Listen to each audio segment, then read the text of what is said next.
Et bon, alors aujourd'hui, qu'est-ce qui s'est passé? On est dans la situation inverse. La caste sacerdotale a perdu le pouvoir. Vous n'avez plus une religion et les théologiens et les brahmanes qui dirigent le monde. Bon, forcément, après, c'est passé au roi, mais vous n'avez plus de roi non plus. Alors vous allez dire, bah, qu'est-ce qui domine? Bah, la caste économique, les financiers, les multinationales, et puis le peuple, le reste, puisque le peuple est souverain.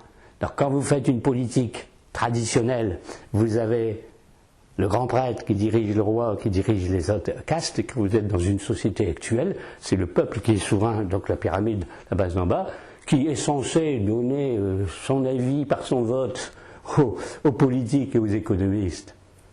Bah, qui sont censés faire tourner un petit peu les choses quand même, mal, hein, parce que bon, bah, c'est mal. Et puis, bah, bien sûr, le caste sacerdotal n'existe plus. Vous avez dans aucun discours politique une référence à une caste sacerdotale, un contact avec les dieux. Et quand on dit, mais il y a une religion quand même, ah mais ça, la religion, c'est totalement à part de l'État. Ben si, parce qu'on va vous dire, bah, d'où la laïcité. On va dire, c'est normal que ce soit laïque aujourd'hui, parce qu'il y a une séparation du politique et du religieux. Les politiques ne veulent plus du tout obéir à quoi que ce soit de religieux. Quand c'est encore le cas, c'est un véritable scandale que le pape ose donner un conseil à qui que ce soit de l'homme, mais c'est un scandale qui parle encore, des trucs comme ça. Donc on ne veut plus rien avoir avec le sacerdotal. Est-ce que ça marche mieux pour autant? Parce que vous avez vu, dans les trois catégories qui sont hors spiritualité, qui se sont volontairement coupés de la spiritualité par une révolte, hein, parce que quand je dis c'est passé de la caste sacerdotale à la caste royale, c'est à la suite d'une révolte qui a renversé la caste supérieure. Hein. Oh putain, merde, vite, vite, retourne dedans. Dans les légendes, on raconte ça, hein, un renversement de la caste supérieure pour prendre sa place, gouverner à sa place, en pensant que ça irait mieux, en s'accordant avec les financiers, parce qu'un homme politique a toujours besoin de finances, vous avez remarqué, puis en essayant de faire travailler le peuple pour eux. Donc c'est une sorte de ménage à trois, ça ne marche pas tellement bien. Parce que quand vous voyez le conflit entre les politiques, les financiers, les économistes, etc., les chefs d'entreprise et les travailleurs, c'est toujours la guerre. Hein. Vous n'avez qu'à voir la situation aujourd'hui dans le monde. Vous apercevez que ces trois catégories-là, quand ils sont privés de l'éclairage du monde supérieur, s'entretuent. Alors vous allez dire, oui, mais si vous expliquez l'histoire des sociétés de cette façon-là, vous comprenez, d'abord vous n'êtes pas dans l'histoire officielle, c'est certain.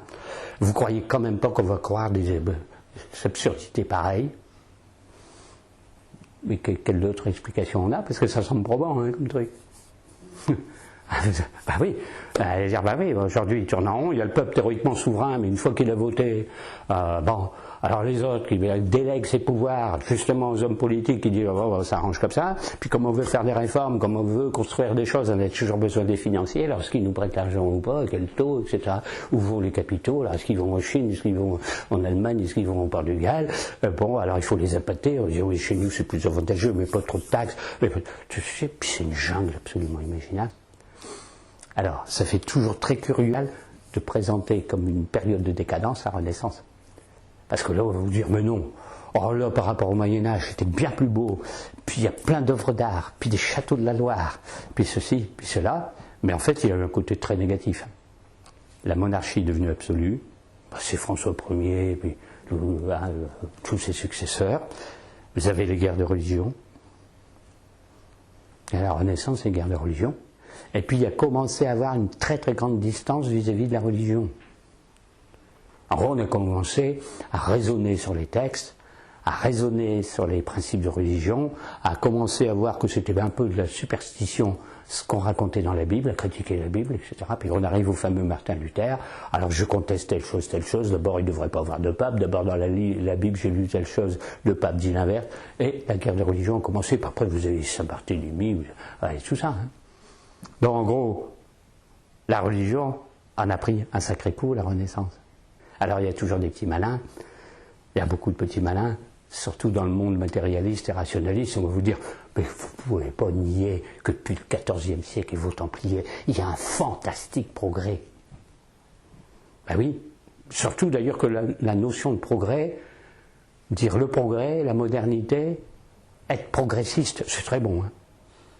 Du temps de la philosophie des Lumières au XIXe siècle, vous disiez je suis contre le progrès, vous répondez alors vous voulez pas de l'électricité, vous voulez pas de la machine à vapeur, vous voulez vivre avec la bougie comme au Moyen-Âge, ah vous n'êtes pas dans le progrès. Et alors, en gros, il y aurait une contradiction pour ceux qui réfléchiraient à ce genre de choses, en disant mais comment ça se fait, il y a quand même un progrès très très fort, très très important, et en même temps de parler de décadence. Parce que les courbes sont comme ça. Oh putain, merde, vite, vite, vite, retourne dedans.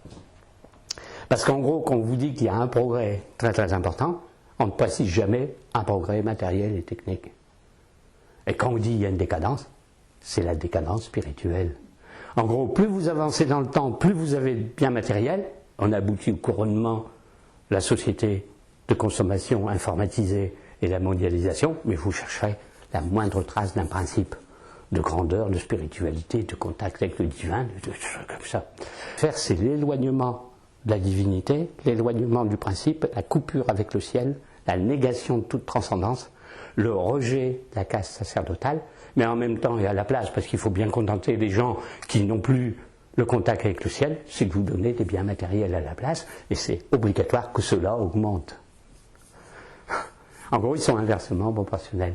Et plus ça va, plus c'est matériel, plus c'est quantitatif, plus c'est le gadget, plus c'est le divertissement avec les coupes de sport, avec des choses comme ça. Et puis quand vous cherchez un peu de spiritualité, ben vous tombez sur une secte, vous tombez sur une religion complètement décrépite, vous tombez sur un curé qui est incapable de vous expliquer la Bible, vous tombez sur l'évêque qui est pédophile. Pas possible, pas possible, pas possible. Et alors, c'est ça le schéma d'explication. Vous comprenez maintenant pourquoi il y a des mouvements spirituels qui ne l'expliquent pas. Parce que comme ils sont eux-mêmes matérialistes, qui ont un grand immeuble machin, un parc où ils font de la méditation, qui sortent des livres, qui les vendent dans les librairies par centaines, qui organisent des stages à 500 € le week-end et tout ça comme ça, on ne va pas leur dire, écoutez, vous êtes coupés du spirituel, il n'y a plus de transcendance chez vous, parce que eux, en gros, sous couvert de spiritualité, ils sont plus matérialistes que spirituels. La mouvance New Age, bah, c'est tout ce qui est développement du bien-être, stage air et forêt, circuit de pèlerinage, je sais pas, à tel ou tel endroit, le bain de mer. En gros, je dis pas que c'est mauvais de prendre des bains de mer, de faire de la thalasso, d'aller faire une cérémonie à Stonehenge, aller à Saint-Jacques-de-Compostelle, mais on sent que c'est plus du tout une optique transcendante, quoi. Donc, vous prenez l'apanage du monde actuel, c'est simple, c'est division et confusion.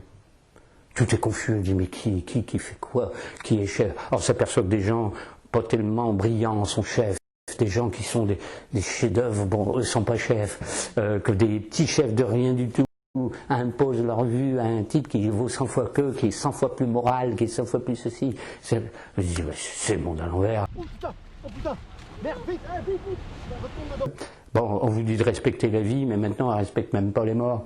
Vous taguez les tombes, vous retournez les cimetières, en Syrie on les bombarde, on les vend, on casse les œuvres d'art.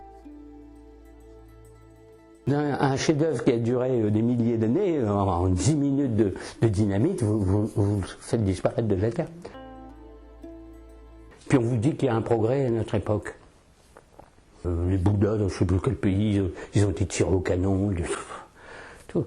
Bon, si c'est pas une fin, une abolition du passé, ça veut dire quoi? Alors, bon, en gros, tout est comme ça.